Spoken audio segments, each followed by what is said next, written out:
Un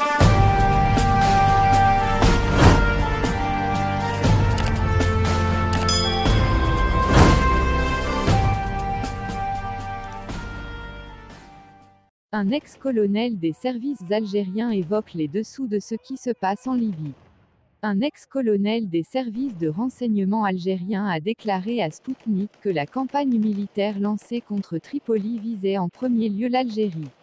Il a pointé le soutien logistique qu'apportaient Paris, Riyad, Abu Dhabi et Washington au maréchal Khalifa Haftar.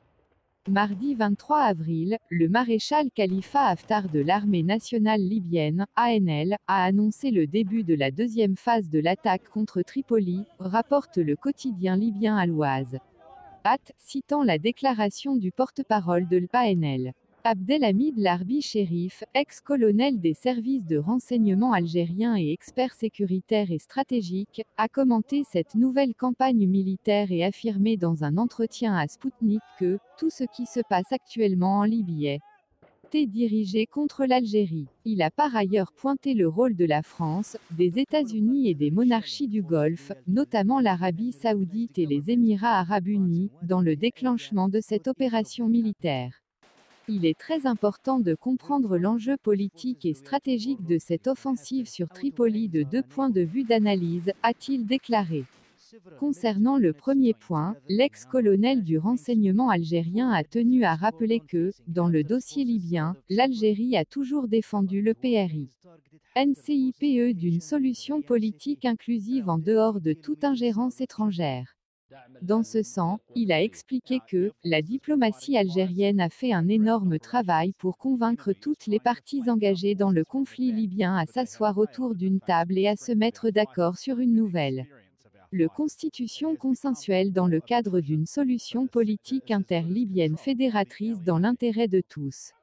Monsieur Larbi Chérif estime que l'engagement de l'Algérie dans le sens d'une telle solution a dérangé les intérêts de plusieurs pays, notamment ceux des puissances coloniales. Quant au deuxième point, il a commenté les informations qui mettent en cause certains pays du Golfe et la France dans le soutien logistique et opérationnel au maréchal Haftar, notamment celles relatives à l'arrestation de 24 diplomates armés, 13 Français et 11 Européens, venant de Libye par les forcés est de l'ordre tunisienne. Abdelhamid Larbi Chérif a souligné que, avant d'engager son armée à Tripoli, Khalifa Haftar s'est rendu en Arabie saoudite. Suite à cette visite, il a déclenché l'offensive. Ceci laisse penser qu'il a eu le feu vert des monarchies du Golfe, notamment de l'Arabie saoudite et des Émirats arabes unis, donc des États-Unis, a-t-il soutenu. Monsieur Larbi Chérif a par ailleurs expliqué l'objectif recherché derrière cette nouvelle offensive militaire. L'expert en sécurité et stratégie a affirmé que, en bon exécutant de l'agenda franco-américain en Libye, mais spécialement de la France qui a participé à la préparation de cette offensive, il avait affirmé auparavant que dès qu'il prendra le pouvoir dans le pays, il s'attellera à la tâche de revoir la délimitation des frontières avec l'Algérie.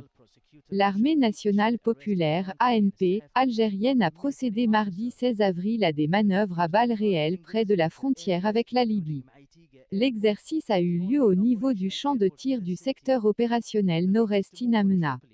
Le général de corps d'armée Ahmed Ghed Salah, chef d'état-major de l'ANP, qui a assisté à ces séances d'entraînement, avait également inspecté les unités déployées le long de frontières avec la Libye. Pour Monsieur Larbi Chérif, ces manœuvres sont une sévère mise en garde à Khalifa Haftar que toute atteinte à l'intégrité territoriale ou à la sécurité nationale de l'Algérie appellera une réponse ferme et appropriée de la part de l'ANP. Une source travaillant à la présidence de la République tunisienne a affirmé à RFI que les 24 diplomates, 13 Français et 11 Européens, arrêtés la semaine dernière par la police étaient en réalité des agents du renseignement. Leur activité en Libye pose de sérieux problèmes pour la souveraineté du pays, a-t-elle ajouté.